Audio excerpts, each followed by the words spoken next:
Assalamualaikum warahmatullahi wabarakatuh. Bismillahirrahmanirrahim. Alhamdulillahirabbil alamin. Wa bihi nasta'inu ala umuri dunya wad din.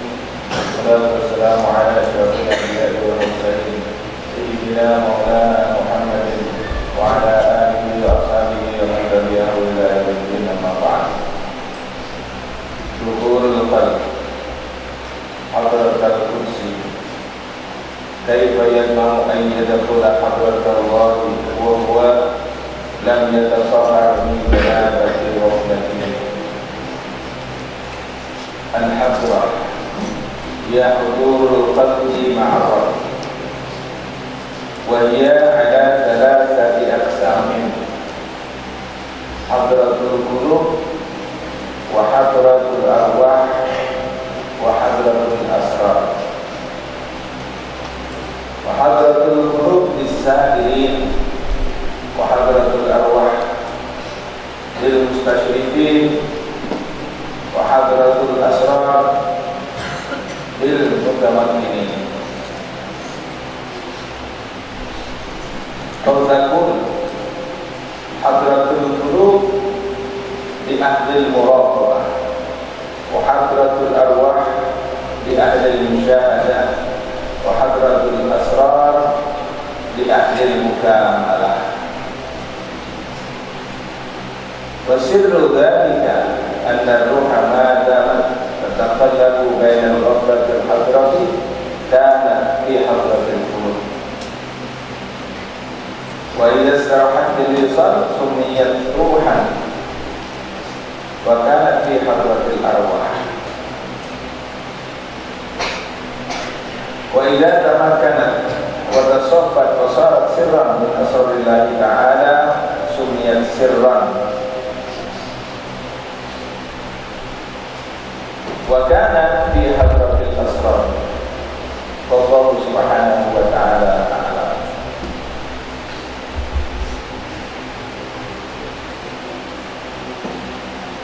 دخول القلب حضرة القدس،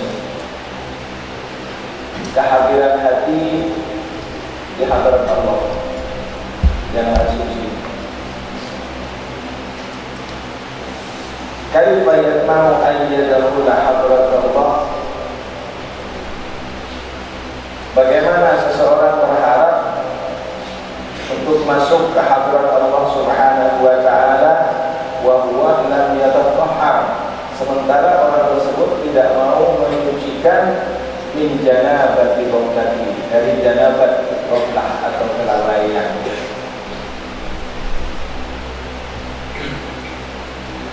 Ingin atau berharap untuk hadir terus kepada Allah, tapi bagaimana itu akan terwujud jika orang tersebut tidak menghilangkan lalainya dari hati atau sifat kelalaian? Kita bicarakan hadrah dulu. Hadrah itu apa? Hadrah itu adalah hudurul qalbi ma'a Allah, hadirnya hati bersama Allah, bersama Allah Subhanahu wa taala. Jika hati hadir kepada Allah, itu disebut dengan hadrah. Bukan hadrah yang hadrah namanya. Kalau hadrah itu kadang-kadang hadrah lupa segalanya. Hadrah. Maka di sini disebutkan wahya ada thalathati aqsam, dan hadrah atau hadir hati kepada Allah itu menjadi tiga bagian.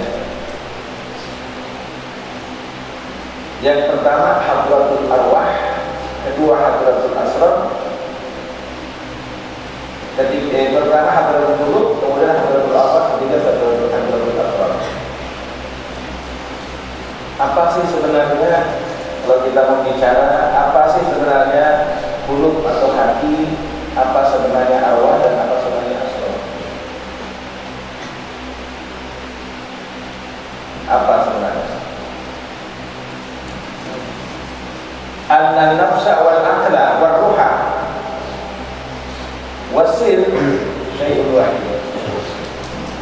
Jadi yang namanya nafsu, akal, ruh, sir itu adalah sesuatu yang satu.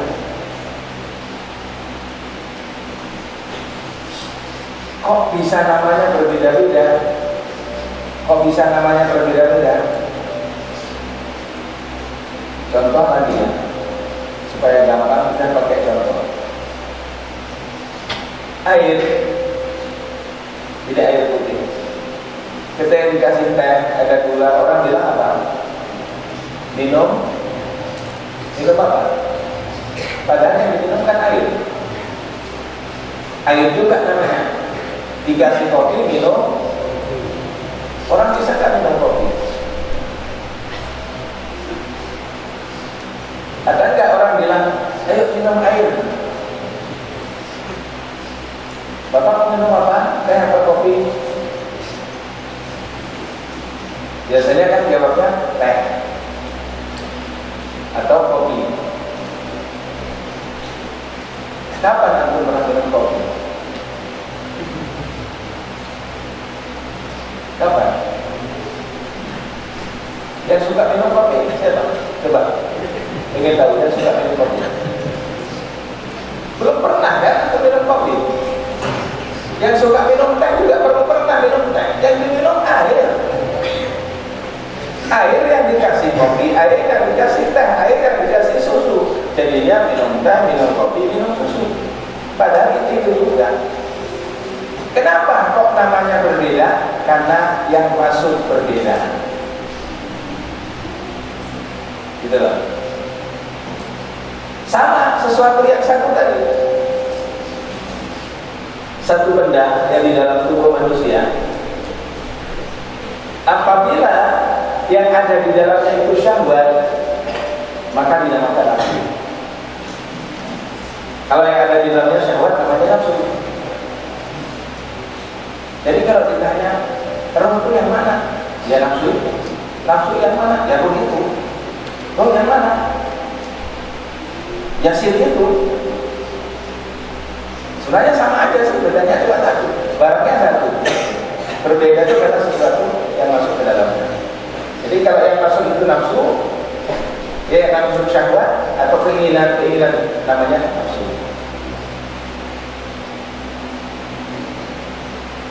Kalau ini beda-beda, repot kita bersihinnya. Di dalam tubuh manusia, fil jasad mudghah. Di dalam jasad manusia ini ada segumpal darah. Idza saluhat saluhal jasadu kullu wa idza fasadat fasada jasadu kullu ala wajhil qalb. Dan tubuh manusia ada segumpal darah. Dan kalau segumpal darah itu baik, maka baik seluruh tubuh. Dan kalau itu rusak, rusak juga seluruh tubuh. Ala wajhil qalb, itu hati. Hati yang mana? Hati yang kasar itu bukan. Itu segumpal darah yang di dalamnya, yang disebut dengan qalb, disebut dengan sir, disebut dengan ruh, disebut dengan nafsu. Makanya hati kalau ditunggangi oleh syahwat namanya nafsu. Tempatnya di situ-situ juga. Makanya dibersihkan cuma satu tempat itu aja. Gak repot sebenarnya membersihkan cuma satu tempat. Tapi kalau itu sudah bersih, ya saya ini teorinya. Kalau teori diomongin kan gampang, tapi bersihnya kan sulit. Dari dulu bersih-bersih, belum bersih-bersih juga sampai sekarang ya.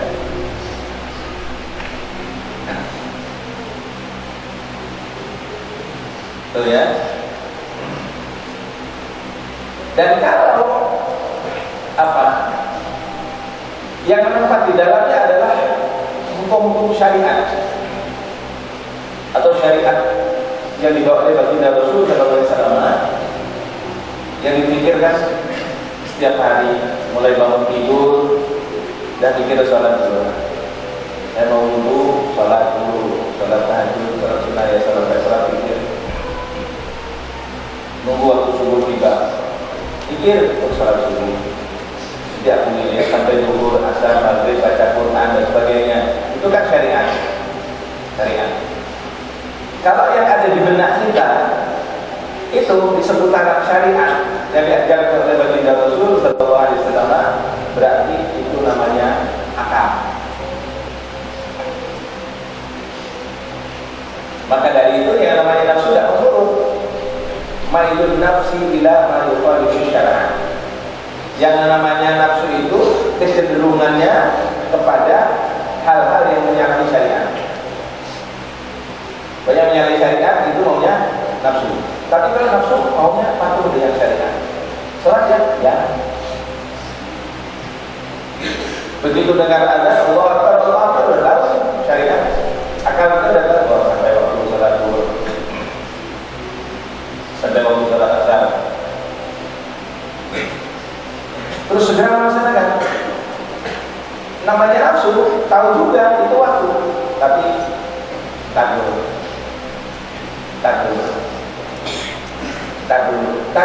dulu aja, masih panjang waktunya. Atau kalau perlu ngomongnya itu rakaat sholat juga sugi.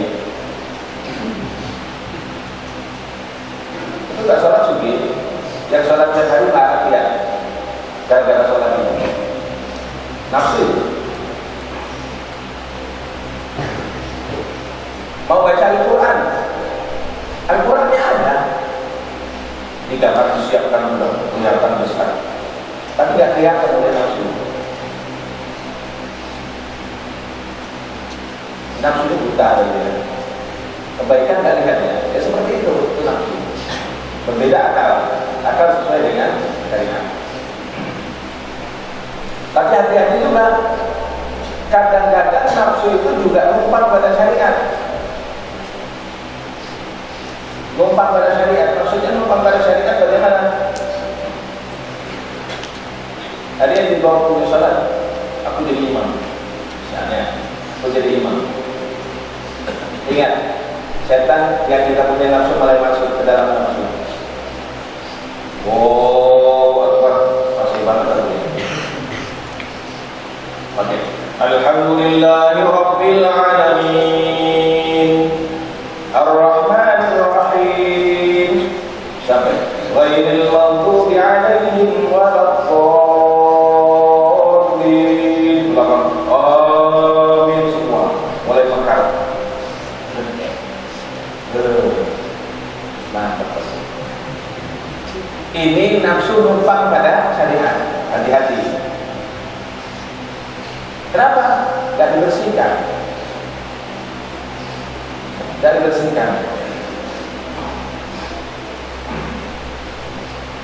Kalau tidak begitu begini, seseorang mungkin melakukan kesalahan.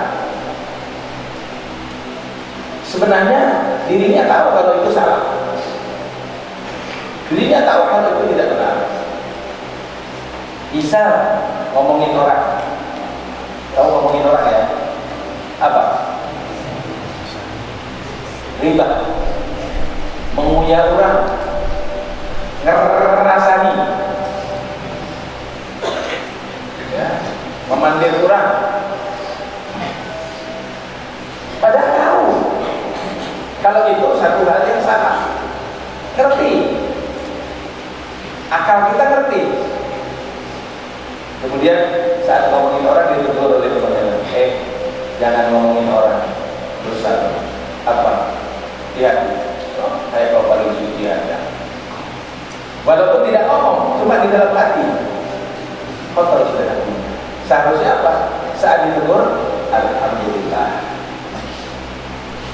berterima kasih, bersyukur kepada Allah. Alhamdulillah.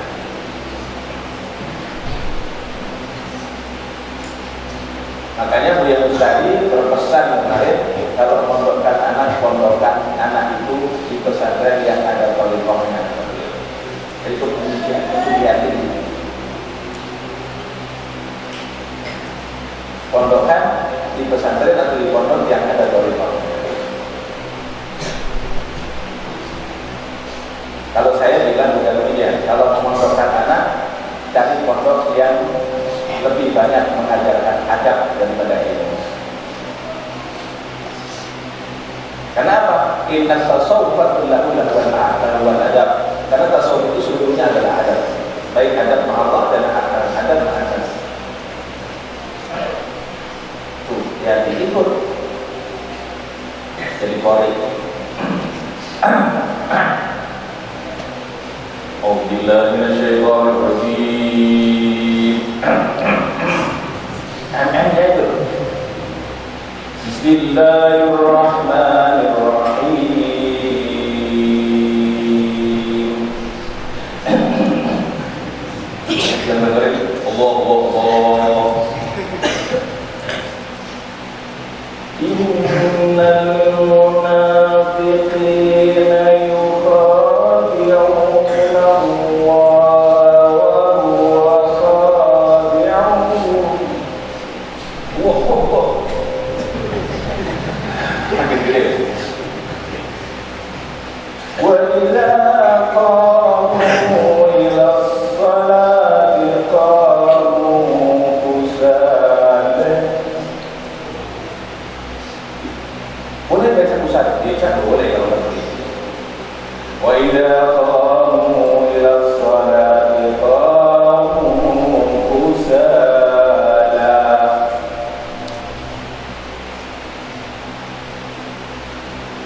Punya ini bisa kira salah kayak gitu.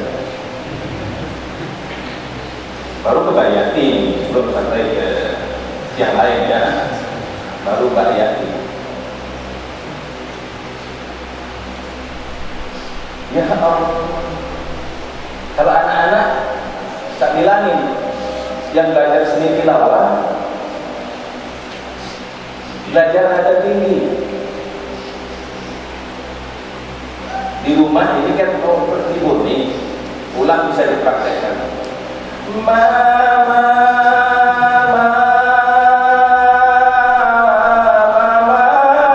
minta duit.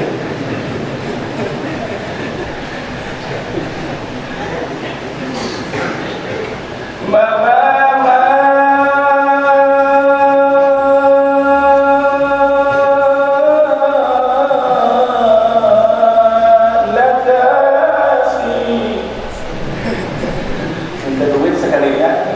dan daripada baca Al-Quran salah malah dosa. Maksudnya belajar lagu hayu ba'u'an naja'an dan mu'mima'inan nani'an. Rasanya bukan untuk kebanggaan diri, bangga baca ayatnya Allah, bukan membanggakan diri di hadapan orang lain. Nah, kenapa? Zaidul Quran al-Jaswat, hiasi Al-Quran itu dengan suara. Maaf, setelah dia bukan main ya.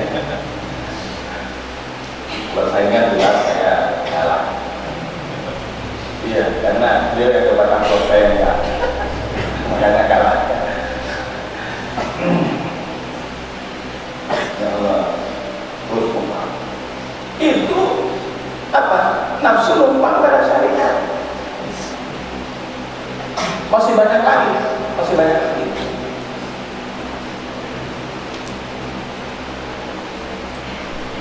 Saya boleh tanya pada anak-anak, kenapa kok pakaian rapi, pakai imamah, ya pakai sorban, pakai lidas?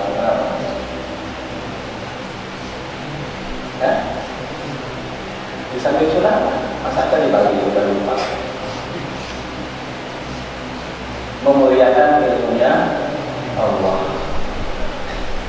Rasulullah itu kalau mau ngaji mau dakwah rapi, bagus. Bukan mau hadir pengajian juga kayak gitu. Karena ini majelis Rasulullah dan hadir baunya bau mungkin baju dan 5 hari dari cuci pakai la haula wala quwwata illa billah. Begitu pulang temannya sakit perut. Menghormati Allah. Itu numpang ya, numpang. Hati-hati. Tipis sekali. Kayaknya benar padahal adalah satu kesalahan. Karena apa? Sudah ada unsur riya. Riya itu syirkul asghar, syirik kecil. Terus kalau itu menyebabkan tajati nyata, itu dinamakan ruh. Tajalli itu apa sih? Apa tajalli? Nyata. Ini karena cerita tajalli ya, mau tidak mau harus ceritakan. Ada lampu di atasnya, nyala. Yang nyala itu apa? Hah? Yang antum lihat itu nyalanya apa lampunya? Nyalanya apa lampunya? Kalau nyalanya, yang dilihat nyalanya lampunya di mana?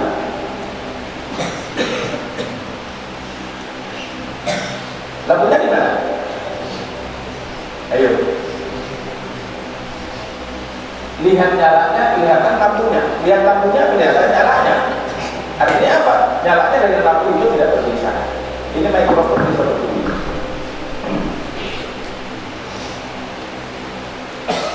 Kenapa? Kipas bisa berputar. Ini yang putar satu loh.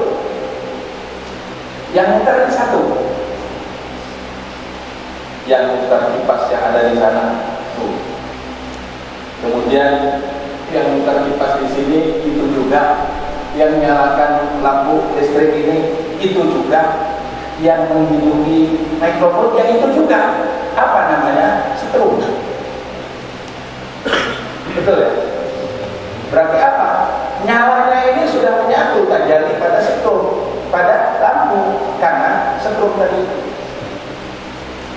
Berarti kalau melihat lampu yang lunas, nyalanya lihat lampu.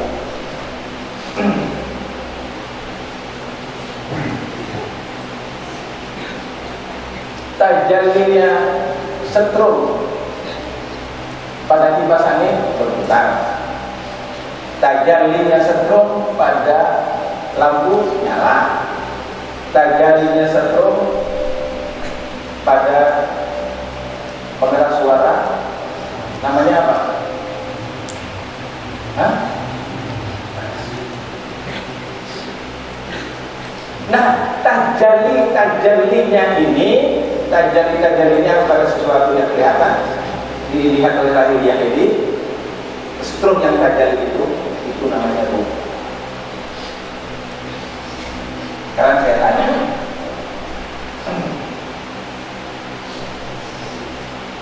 antum bisa bergerak karena ada ruh kan? Pernah lihat ruh kan? Rasul itu di mana? Halo? Ruh itu di mana?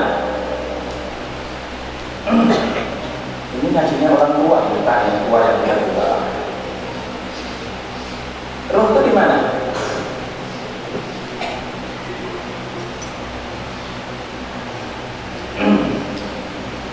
Tahu satu orang berdiri sebelah, satu orang minta tolong, satu orang santri dan satu orang santri berdiri di sini, tolong sakit situ, ya satu aja, Pak, ya udah mati satu. Di situ dulu, bentar. Kenapa dia mati? Kenapa dia mati? Hah? Karena tidak ada setrum. Coba ketik lagi. Kenapa dia hidup? Karena ada setrum. Sudah dulu. Berarti setrumnya di mana? Saat dia hidup, dia setrumnya di situ. Saat dia mati, dia tersimpan setrum itu tidak akan kelihatan. Lalu di mana sekarang roh Anda?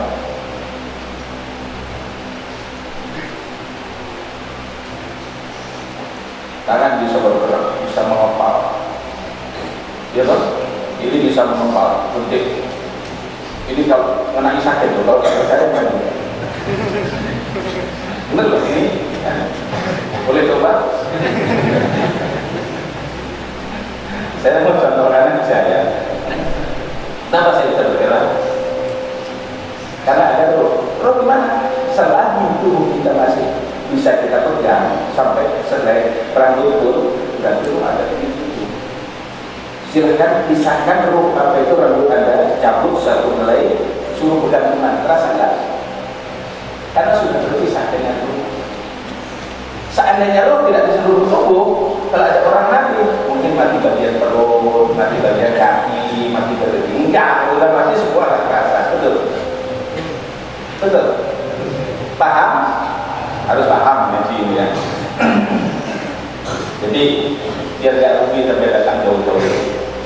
Kalau datang jauh-jauh nggak paham, ya nggak apa-apa juga, tetap pahala. Pilih pahala apa pilih yang memberi pahala? Hah?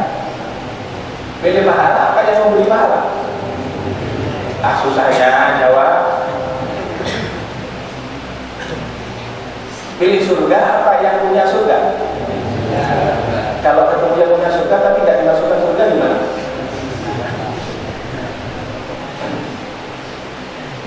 Hah? Gak apa-apa? Loh, gak berani nekat kan? Gak berani nekat. Gimana? Kalau dikasih oleh Allah surga, tapi gak ketemu sama yang punya surga, gimana? Mau aja? Mau? Wah, pengecut ini. Pengecut. Gimana? Mau? Kalau saya tetap mau. Kalau ditanya, kalau nanti gak ketemu dengan Allah, ya gak mungkin Allah itu di neraka, gak mungkin. Masa? Gak ada ceritanya dalam hadis nanti ketemu Allah di neraka, gak ada. Yang ketemu dengan Allah itu orang yang di surga. Gak ada ceritanya orang mau ketemu Allah kecuali setelah masuk surga. Tapi ini kita memberikan wajahnya Allah. Tanya yang gitu itu mengecut. Jawab aja, gak apa-apa salah. Ini salah gak dihukum juga, tetap naik kelas semua. Gurunya kasih sayang pokoknya, tetap naik kelas. Kalau putar-putar kayak gitu saya repot. Jangan repot, gak usah repot. Gak sunatan, gak pengantinan kok. Yang pengantinan itu orang repot. Santai aja ya, santai. Ya kalau setiap belajar fikih mungkin bosan. Rukun wudu ada 6, cara wudu begini-begini itu diulang-ulang terus mungkin bosan. Tapi kalau ini kan karena sesuatu yang mungkin belum pernah kita dengar atau belum kita pahami, jadi semangat kan? Orang tua dari sini, orang tua itu aja yang membersih hati sudah dekat dengan Allah. Supaya sholat jadi khusyuk, ibadah semua jadi khusyuk, rajin, dibayar. Karena belajar nahu ya udah fokus kepala.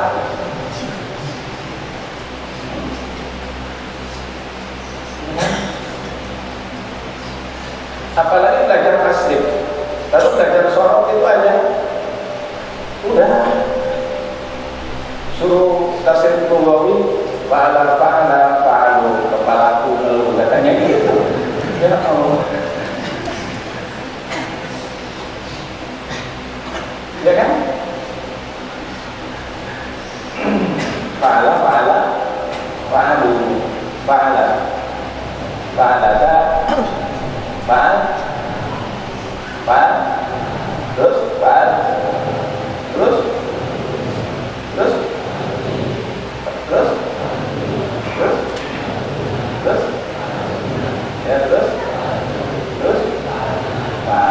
selesai lah. Ya udah, santri tenang Pak, ditanyain ya Allah, ini santri beneran ini, berarti belajar belajar sorot, belajar nahu ya. Tapi jangan nanti ditanyai, kenapa ini kok nggak sesuai jawabanmu? Ini sebenarnya nggak begini, jawabannya harus begini. Ngomong aja, itu istilah wilayah sorot. Katanya istilah wilayah sorot. Lain lagi. Contoh,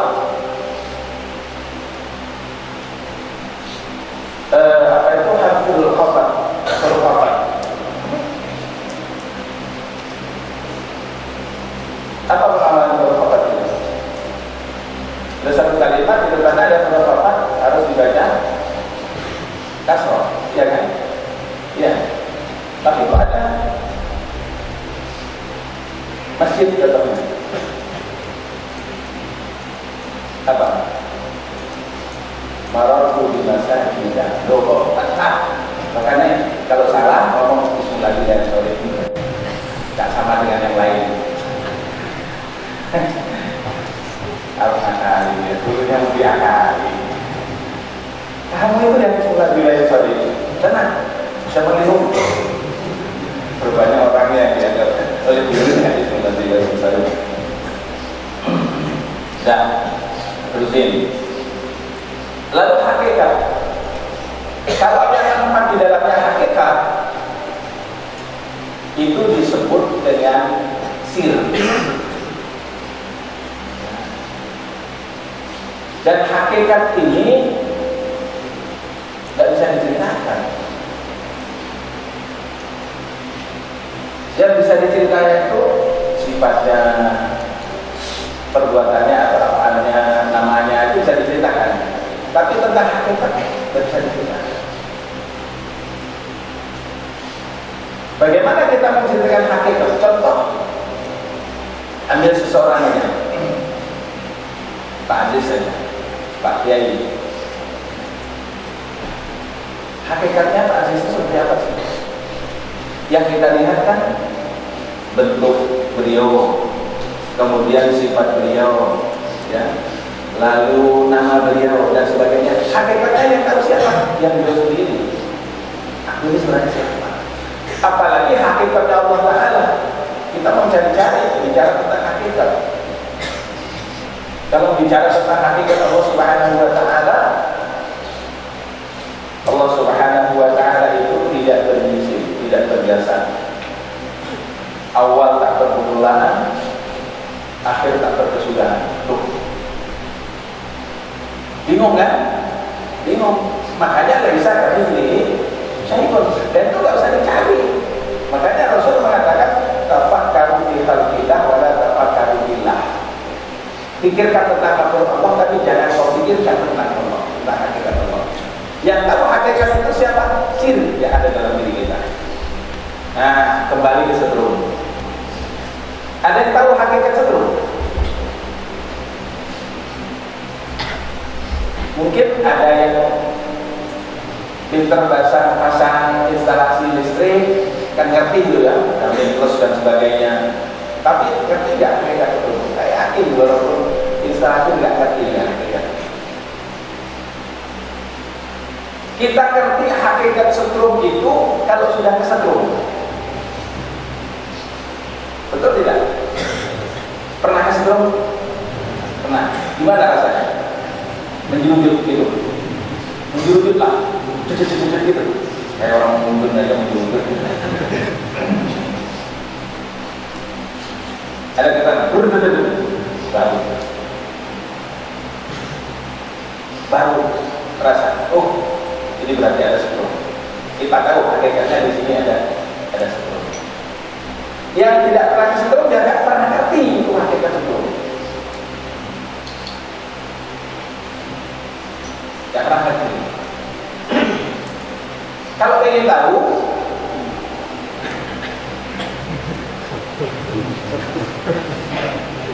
kupas kadarnya bulat, baru terasa. Akhirnya apa? Mandaka ya'rif wa man lam yaduk lam ya'rif. Barang siapa yang merasa, dia tahu. Kalau tidak merasa, dia tidak tahu. Makanya bukan omong kosong nih, harus betul-betul merasai. Di dalam syariat kita mengajarkan atau kita dididik oleh guru-guru kita mengamalkan sambil merenung. Maka dari itu harus mengamalkan saja, tidak ngaji saja tidak mengamalkan, ya tidak akan dapat. Jadi kita sambil ngaji sambil mengamalkan, dirasa lama-lama terasa. Lama-lama terasa akan kehadiran Allah Subhanahu wa Ta'ala, keberadaan Allah Subhanahu wa Ta'ala yang sangat dekat dengan kita itu akan terasa. Nanti kalau sudah pernah merasakan, apalagi sering kesetrum, Allah itu aja udah rasanya Allah. Dalam Al-Quran disebutkan innamal mu'minuna alladzina idza dzukirallahu wajilat qulubuhum Sesungguhnya orang mukmin itu apabila disebut nama Allah tergetar hatinya. Allahu Akbar, Allahu Akbar, Allahu Akbar, Allahu Akbar. Rek nyambel malahan. Tahu ada malah nyambel ini. Asyhadu an la ilaha illallah. Udah tempe. Nah, Allah wala quwwata illa billah. Bukan ibu-ibu di sini nggak ada kayak di rumah.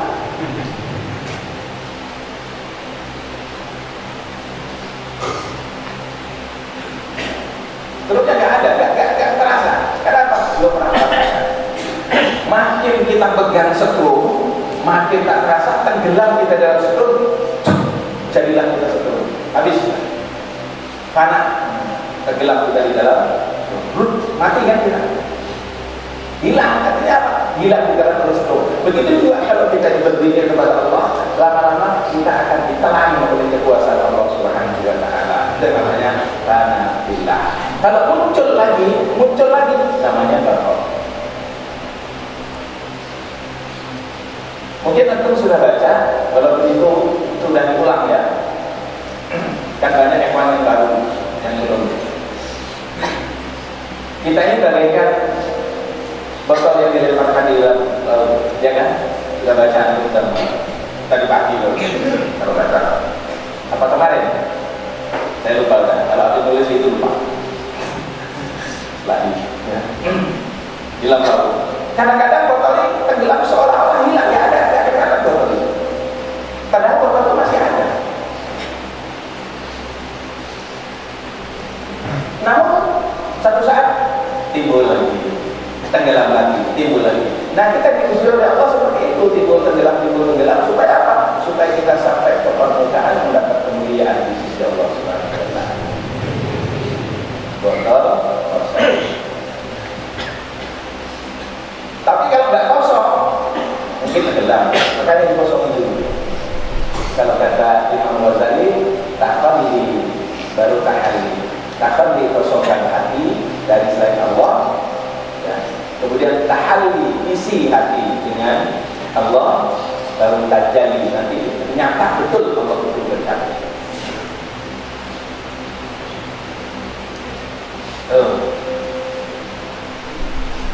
Itu loh Gus Dur kan dalam syairnya itu kan ngomong dengan Allah kita suruh rangkulan siang dan malam, suruh rangkulan berusia Allah, rangkulan ini rangkulan berusia Allah, gimana berpelukan dengan Allah? Ya merasakan itu loh maksudnya. Kira-kira kalau dalam keadaan hati kita hadir gitu, langsung sholat terus surga, jelas yang lain akan hilang. Makanya kalau orang kalau orang ahli syariat dia sholat yang dipaskan adalah qasar ta'aruf dan ta'yin saat takbiratul ihram. Qasar ta'aruf dan ta'yin ini menurut fikih, tahu tujuannya sholat dan menyatakan ini sholat apa, fardu, asar, atau zuhur dan sebagainya, tambah lagi menghadap kiblat. Padahal kalau menurut qasar ta'aruf ta'yin itu harus kena qasar ta'aruf ta'yin itu antara huruf alif dan ra. Allahu Akbar. Kalau qasar ta'aruf yang ta'yin itu di luar dari Allahu Akbar, maka tidak dihitung niat. Kira-kira bisa lepas kayak gitu. Apalagi selama Allahu Akbar mengartikan Allahu Akbar sahajatu salat zuhur 4 rakaat menghadap kiblat fardu karena Allah Ta'ala, lepas semua. Enak orang tarifah, kalau di orang tarifah enak. Ketika dia takbiratul ihram Allahu Akbar, karena tenggelam dalam Allah Subhanahu. Maka gerak diamnya, sujud rukuknya mutlak milik Allah Subhanahu wa taala, bukan dia lagi. Makanya orang ahli hakikat mengatakan aku sudah tidak sholat lagi. Jangan salah arti, tidak sholat lagi itu tidak sholat beneran. Tidak sholat lagi maksudnya aku nggak sholat tapi disolatkan, dirukukkan, disujudkan, diiktidalkan oleh Allah Ta'ala. Tapi sebenarnya pada hakikatnya aku tidak sholat tapi disolatkan oleh Allah Ta'ala. Kita nggak usolli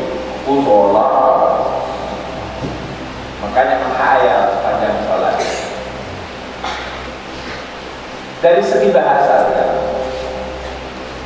Allahu Akbar. Apa arti Allahu Akbar? Allah Maha Besar. Kalau Maha Besar itu besarnya mengalahkan segala-galanya. Betul. Lah kenapa kok fungsi lebih besar daripada Allah?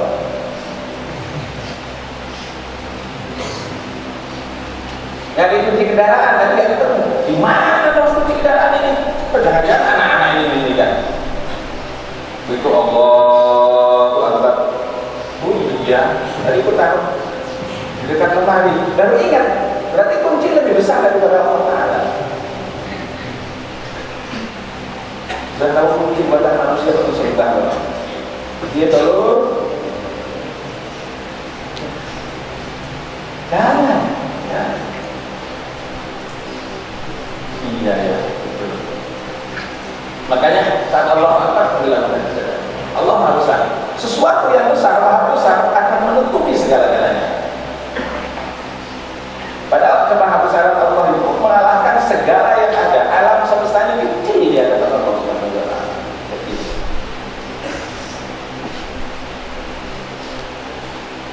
Kecil.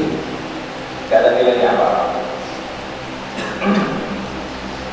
Baik, supaya terkenang kembali ya. Saya bawa kertas ini supaya terkenang kembali apa yang telah kita kaji, mungkin yang lalu-lalu lupa. Ini saya mau main sulap, tolong diperhatikan terus. Main sulap apa? Sulap itu palsu dan gelap. Ini anggap sesuatu yang kecil berbentuk bulan. Ini apa ini? Digambarkan ini adalah alam semesta. Termasuk di dalamnya matahari, bulan, bintang. Bukan langit. Bukan langit. Tapi langit dunia. Apa dasarnya Allah berfirman? Wa zayyana as-samaa'a ad-dunya bi zinatil kawakib. Dan kami hiasi langit dunia dengan perhiasan bintang-bintang. Ada pada bungkusan yang paling kecil. Kelihatan nggak? Kecil? Kelihatan nggak? Kelihatan. Yang kalau nggak kelihatan nanti kalau ngaji pakai kacamata ya. Supaya fokus kacamata kuda. Kanan kiri. Kacamata kuda kan kanan kiri, jadi supaya fokus. Ya, ini langit dunia. Ini di langit dunia ini dikelilingi oleh satu alam lagi. Di luar langit dunia ini ada alam lagi, namanya Al-Firon. Al-Firon, ingat-ingat tuh ya. Siapa tahu masuk di kerja teman. Al-Firon. Setelah Al-Firon ini dikelilingi lagi oleh alam lagi. Di luar dari Al-Firon ini ada alam lagi, namanya Alamul Malakut, alamnya para malaikat. Jadi kalau mau cari malaikat, alamatnya di situ. Al-Firon itu apa? Alam kosong, tidak ada apa-apa. Tidak ada apa-apa. Setelah itu baru Alamul Malakut. Setelah Alamul Malakut dibungkus lagi pakai Al-Firon, alam kosong lagi. Ini nyarinya kemana nih? Harus ke sana. Harusnya Arab sudah tahu. Ini hampir Rajab ya, bulan Rajab. Tuh. Di atas daripada Al-Firon, di Al-Firon ini dibungkus lagi dengan yang namanya as-sama atau langit. Langit pertama, 2, 3, 4, 5, 6, 7. Ini namanya baru langit. Kalau yang kita lihat biru itu batas pandangan mata. Yang ditembus oleh Rasulullah saat Mi'raj sejauh itu. Saya berdiri supaya jelas tangannya. Yang jelaskan tangannya di sini. Di atas langit tadi dibungkus lagi pakai dengan alam yang namanya Sidratil Muntaha. Sidratil Muntaha dibungkus lagi dengan mustawa. Mustawa dibungkus lagi dengan rof-rof. Rof-rof dibungkus lagi dengan aras. Aras itulah kerajaan Allah. Kayak gitu gedenya gimana coba? Bayangin. Berarti manusia ini apa?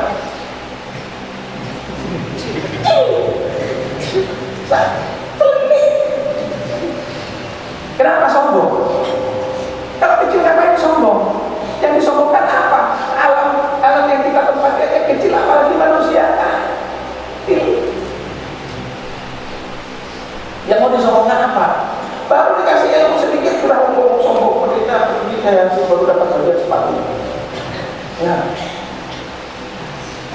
Baru dikasih kekayaan sedikit, udah sombongnya kayak Fir'aun. Kenapa? Apa yang perlu kita sombongkan? Kecil.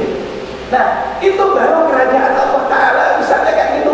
Gimana zatnya Allah yang lebih besar dari segala-galanya dan lebih besar dari arah? Masya Allah, gak bisa membayangkan kita akan kebesaran Allah.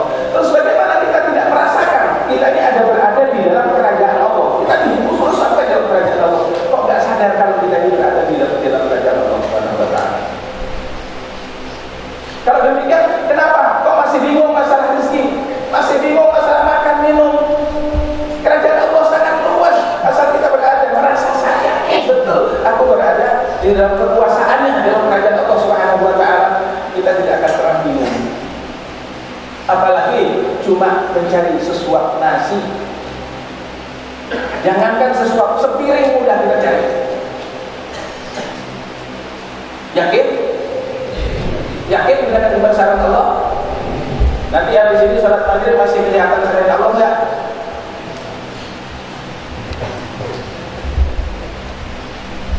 Kalau sudah kayak gini, maghrib ternyata masih kelihatan selain Allah di dalam sholat, berarti ada yang perlu diperbaiki. Apa yang perlu diperbaiki?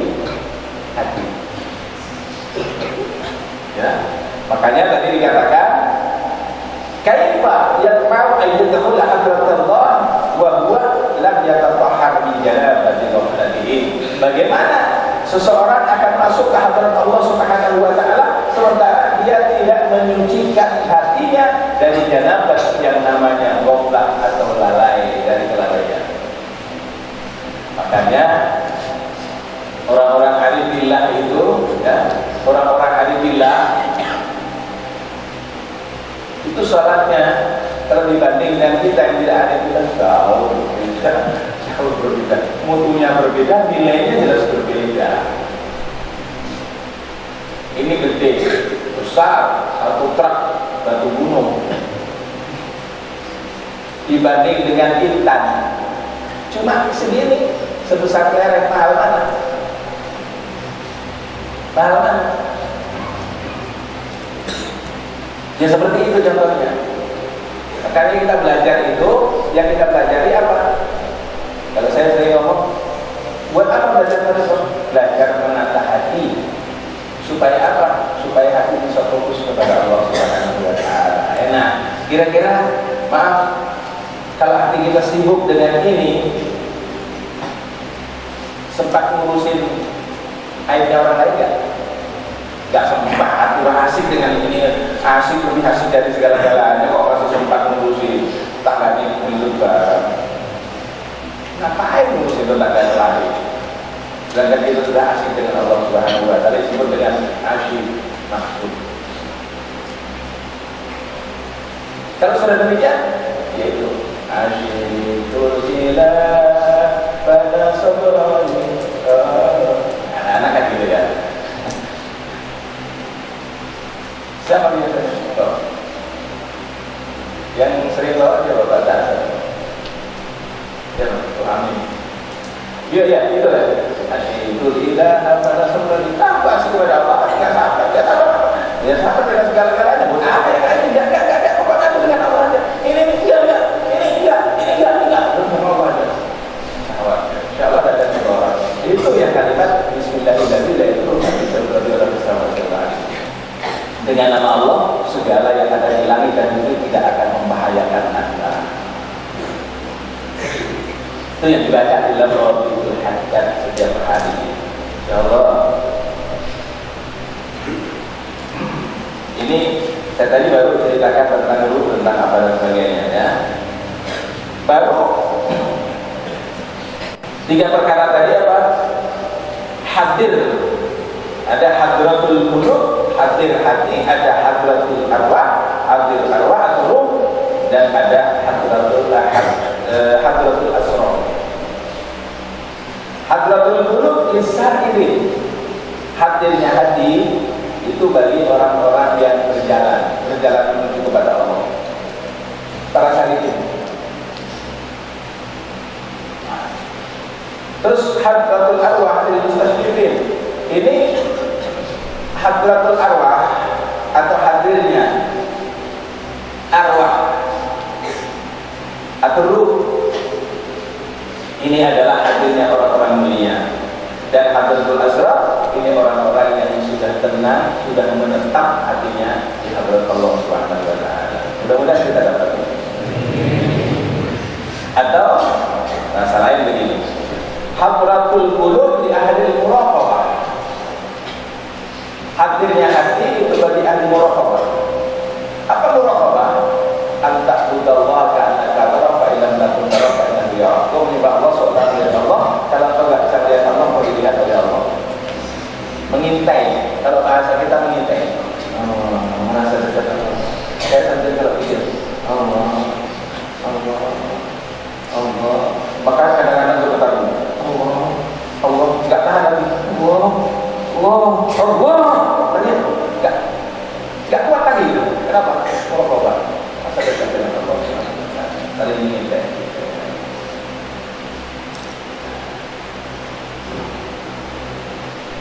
Jadi kalau kita apa itu ada zikir dan majelis zikir, ada orang yang mengajarkan zikir, nggak ikutlah rugi.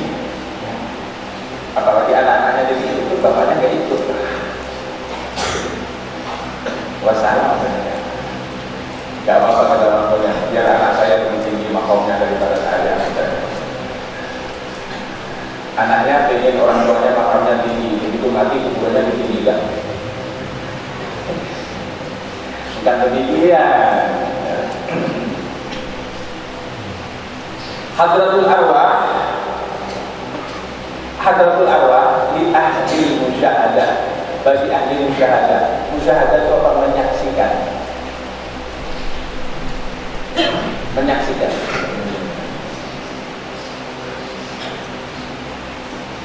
Asyhadu an la ilaha illallah wa asyhadu anna Muhammadar Rasulullah. Aku bersaksi bahwa dia ada Tuhan selain Allah. Saksi syaratnya harus apa? Kalau terjadi tabrakan, terus kemudian suatu orang jadikan saksi. Syarat saksi itu apa? Melihat kejadiannya. Kalau tak melihat kejadiannya ditanya, siapa saksinya? Saya. Lihat kejadiannya Pak? Enggak, waktu itu saya tidur. Ya, batal saksinya. Dan setiap menyaksikan bahwa dia ada Tuhan selain Allah.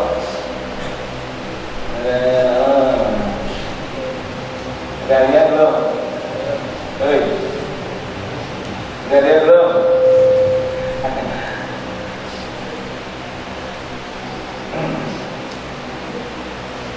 Jangan tinggi-tinggi bilang, enggak, saya sudah duduk. Kalau saya berdiri agak tinggi, saya sudah duduk. Menyaksikan yang maksud adalah dengan hati, karena melihat dengan ini tidak mungkin.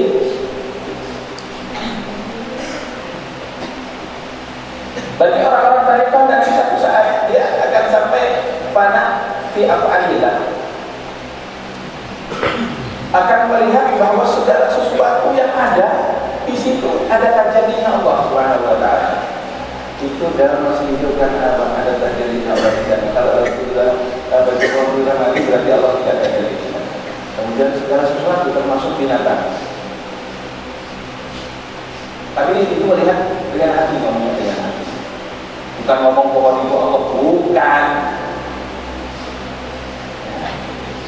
Ar-Rabbu Rabbun wal 'abdu 'abdun. La yasir Rabbu 'abdan wa la 'abdu wa la yasir Rabbu 'abdan wa la 'abdu Rabban. Artinya apa? Hamba tetap hamba, Tuhan tetap Tuhan, Allah tetap Allah.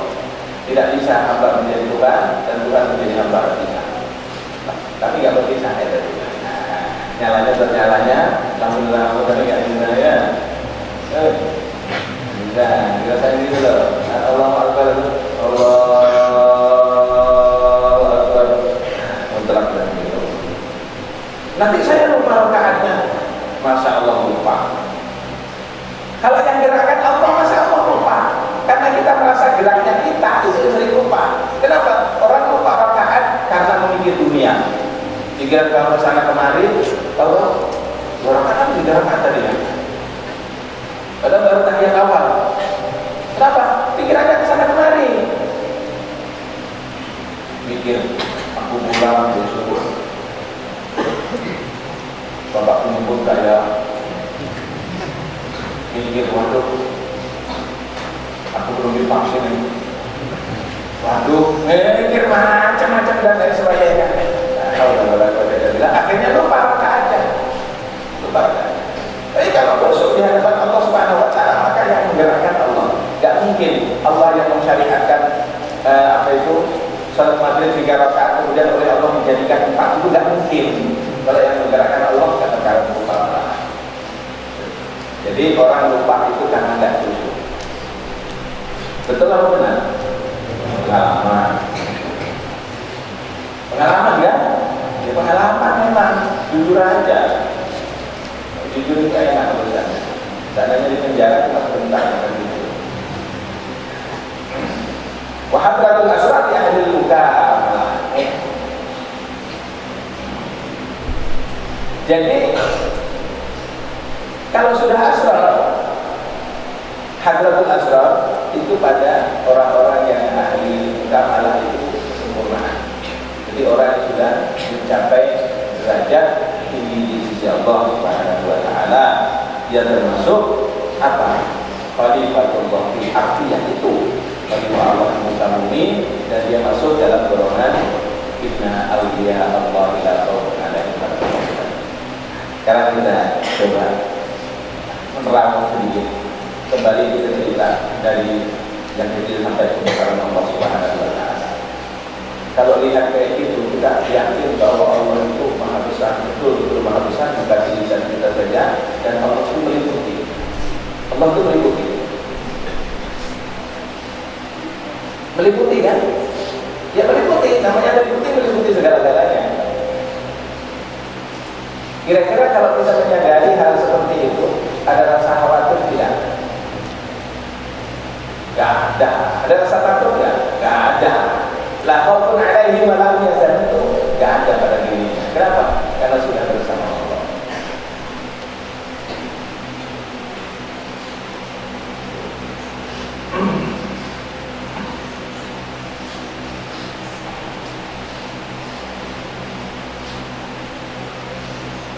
La haula wa la quwwata illa billah. Mau kemana lagi cerita dan mentok kita sampai ke yang mutlak. Karena itu Allah sebut dan yang mutlak. Dan yang mutlak. Ini mau saya jelaskan, tadi sudah dijelaskan.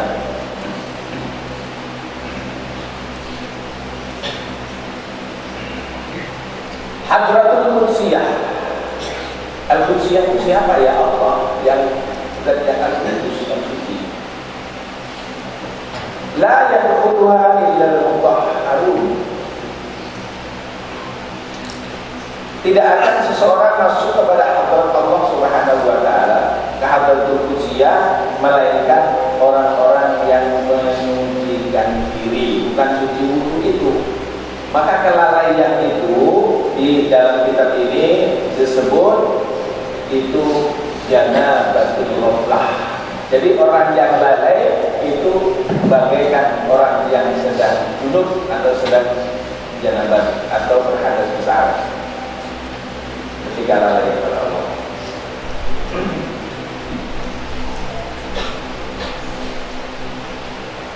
Terus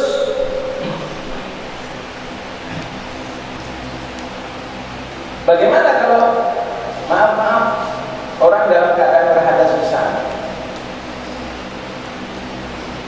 Apa boleh masuk ke situ? Itu rumahnya Allah aja nggak boleh dimasuki, apalagi mau ketemu Allah. ya ayyuhalladzina amanu la taqrabus salata wa antum sukara hatta ta'lamu ma taqulun wa la junuban illa 'abiri sabilin hatta taghtasilu. Hai orang-orang beriman, la taqrabus salata wa antum sukara. Jangan sekali-kali engkau dekati salat apalagi salat sedangkan engkau dalam keadaan mabuk.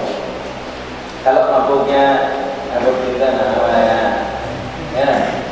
Maksudnya cinta kepada Allah.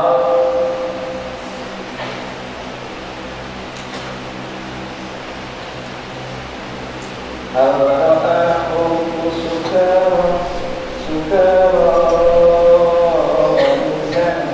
Pernahkah Anda melihat orang yang mabuk seperti aku? Mabuk cinta. Dan tidak bisa dihalang-halangi orang sudah mabuk cinta. Cinta tidak bisa dihalang-halangi. Lautan tidak akan menghalangi namanya orang yang cinta.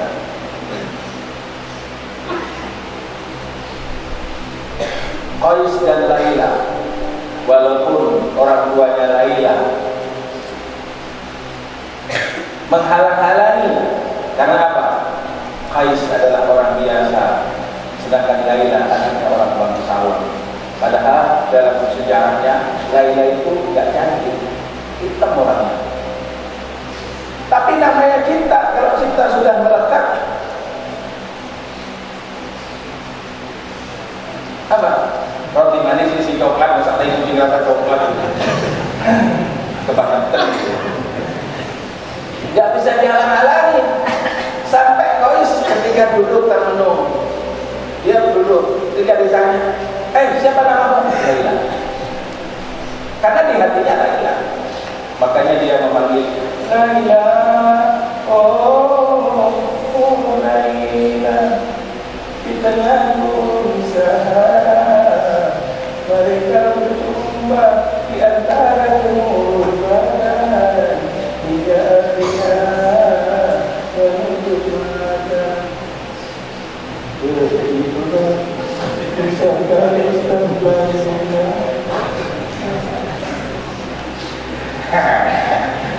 Ya. Orang kalau sudah cinta kepada Allah, siapapun mau menghalangi gak akan bisa. Bapaknya sudah jauh cinta kepada Allah Ta'ala, malah mau sholat, ditarik oleh ibunya. Mau kemana Pak? Sholat. Kenapa? Aku mau berusaha dengan Allah. Ditarik selimutnya, ditinggal selimutnya. Tarik sarungnya dilepas. Tarik celananya dilepas. Gitu ya, gak peduli. Yang penting aku ketemu sama orang yang cinta, yakni Allah Subhanahu wa Ta'ala. Begitu juga orang cinta kepada baginda Rasul sallallahu alaihi wasallam. Allah tidak sedikit orang ketika baca sholawat menangis. Kenapa? Karena cintanya kepada baginda Rasulullah sallallahu alaihi wasallam. Jangan lupa celana untuk bapaknya. Buat beli celana tak cukup saja.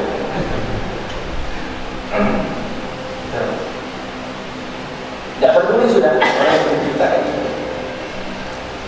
Demi apa yang dicintai? Pokok kita nak Allah, ya kita nak dengan Allah Subhanahu Wa Taala. Nah maka kalau kita lihat para ulama itu semangatnya tinggi. Semangatnya tinggi. Sukara ini mampu hatta ta'lam ma taqul, sehingga mengetahui apa yang kau katakan. Wala junuban ila abili, dan tidak boleh orang-orang yang junub kecuali abili saja, hanya lewat saja atau lewat situ sehingga kau mandi. Kalau cuma sekedar lewat, tapi sudah diam di dalam masjid, jangan sekedar lewat.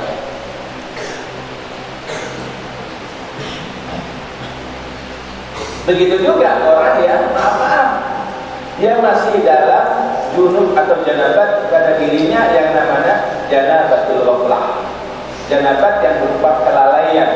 Maka apabila dia merasakan dekat dengan Allah, sebentar, hanya lewat saja. Saat diajak diri bareng-bareng, asik. Allah menghilang semuanya seperti hilang, asik. Dan pokoknya nggak merasakan apa-apa. Paling air mata yang menetes. Tapi habis itu hilang lagi. Nanti datang lagi. hilang lagi, kau datang dan pergi sesuka hatimu.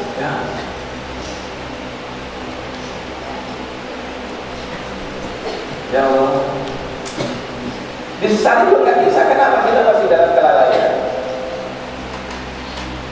Dirayu, mengapa kau datang bila aku pergi? Kau buat aku senang, lalu kau sakit. Sejak ini hatiku menangis. Nangis lagi. Sama orang itu kepada Allah sering nangis. Begitu malam Allah Akbar sujud, subhanallah. Ini air mata membasahi sajadah. Saat duduk di astagfirullah, dan ini gak dibuat-buat, akan berderai air mata. Kenapa?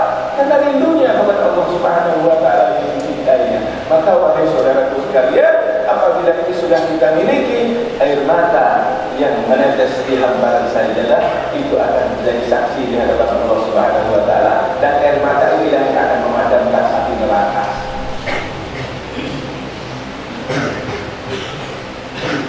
Tapi jangan setelah malam ingat saya nyanyi, loh, bukan. Itu tuh menjelaskan saja, ya.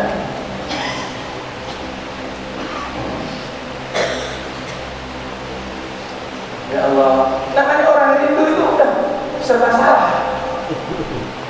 Serba salah orang rindu. Orang rindu kepada Allah juga begitu. Ada pujangga namanya Edi Sritoma. Kenapa? Karena rindu apa? Keluar masuk pintu, buka tutup 1000 kali itu. Gara-gara hati yang jatuh cinta pada dia itu sementara.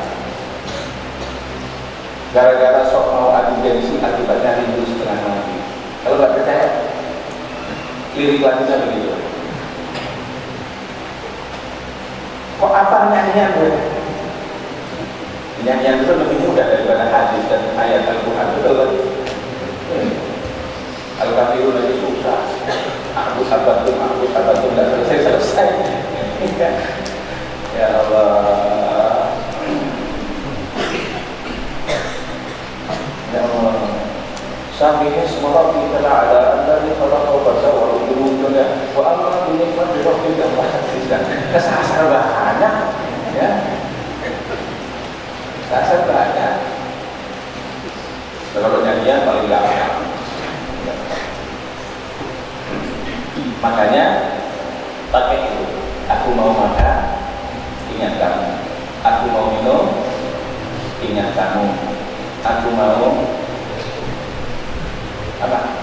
Ya mau apa saja. Maksudnya ingat Allah. Ya. Makanya semua serba doa. Mau masuk WC, apa doanya? Allahumma barik lana fi ma razaqtana. Oh, bukan ya? Allahumma ja'alna jalur hujjal baik. Keluar dari WC, alhamdulillah dia tidak aman atau tapi ada. Kalau tidak salah ada Bapak Hadilatos. Jadi kalau habis ngaji, saya ngaji, apa beliau ngomong? Alhamdulillah dari amanah pasal orang berjalan.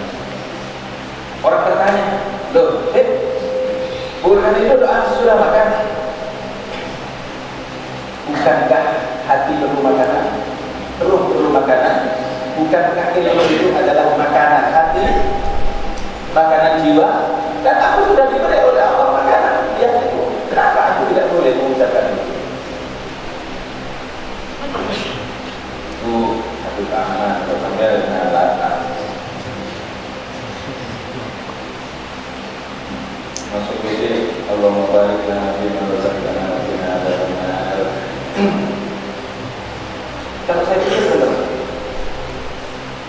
Ya Allah berkati, ya rezeki yang kau berikan kepada kita. Itu artinya Allah baca Nabi malam datang. Terus sekarang rezeki yang paling utama diberikan oleh Allah. Makan masih ada kesengsaraan bagi kita, apalagi makan pepuyuh, banyak tulangnya. Isi akan pukul, menyisakan tulangnya ini, banyak gawian. Itu apa? Minum sama. Tapi kalau sudah masuk ke WC duduk, ingat apa namanya? Nggak ingat apa-apa, nikmat apalagi saat keluar. Lega. Kenapa tak boleh baca Allah barik lana fi barakatihi? Oh itu nikmat sekali diberikan oleh Allah. Nikmat. Saat kita duduk mahajan di rumah belajar, saat mahajan itu, apa ingat berdua tak? Ingat tetangga? Nggak ingat semuanya, nggak ingat. Makan masih ingat. Makan ikan tidak batas buahnya. Tadi ikannya mau kan belum bayar. Nggak tenang. Tapi saat itu nggak ingat, nggak ingat. Begitu keluar, mantap. Nikmat diberikan oleh Allah. Ya kalau mereka itu ya jangan heran. Orang-orang perang kasih Allah itu aneh-aneh. Saja bukan wali jangan nyeleneh. Kalau bukan wali nyeleneh berarti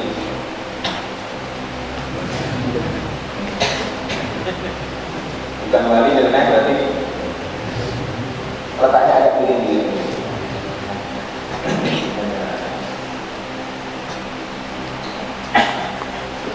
Nah kemudian yang disebut dengan junub di sini, sukar di dunia. Yang disebut mabuk di sini adalah dengan cinta kepada dunia.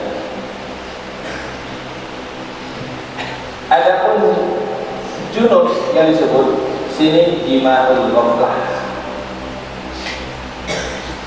Jima'ul ghaflah, jima' kelalaian. Orang junub itu kan mungkin dalam keadaan bersekama. Ini bersekama dengan kelalaian. Artinya apa? Dia asyik betul dengan kelalaian. Karena itu bersihkan kelalaian. Dengan berpikir, kalau berpikir bersungguh-sungguh, siapapun yang mungkin pikir itu Allah. Dulu pertama ikut tarifah, dia pikir masih makin lama makin kurang. Kenapa? Terbiasa kayaknya, terbiasa lalai. Ya seharusnya kita bicara lagi. Allah merasakan kehadiran Allah. Malam ini kita berpikir, saat pikir hadirkan hati orang. Betul, merasakan hadir Allah. Apa itu Allah Taala hadir? Allah. Rasakan Allah hadir dalam seluruh kehidupan kita. Kita tidak akan bisa duduk berpikir tanpa ada Allah.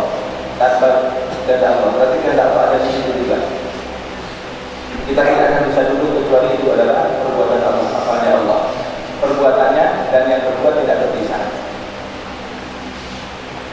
Kertas ini bergerak karena saya pegang, saya gerakkan.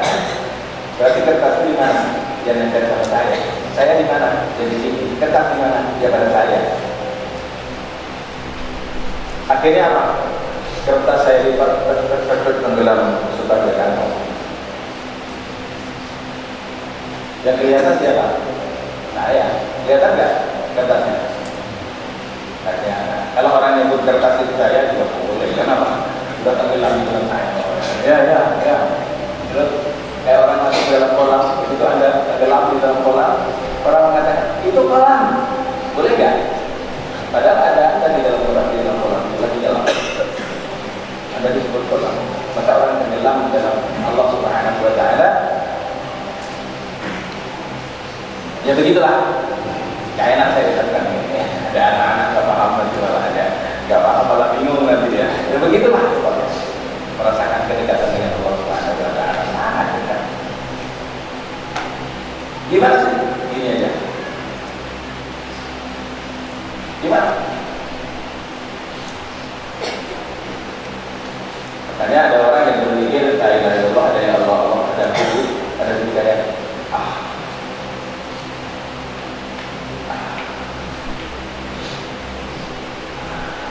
itu sudah tenggelam, tidak ada siapa yang ada Allah sudah.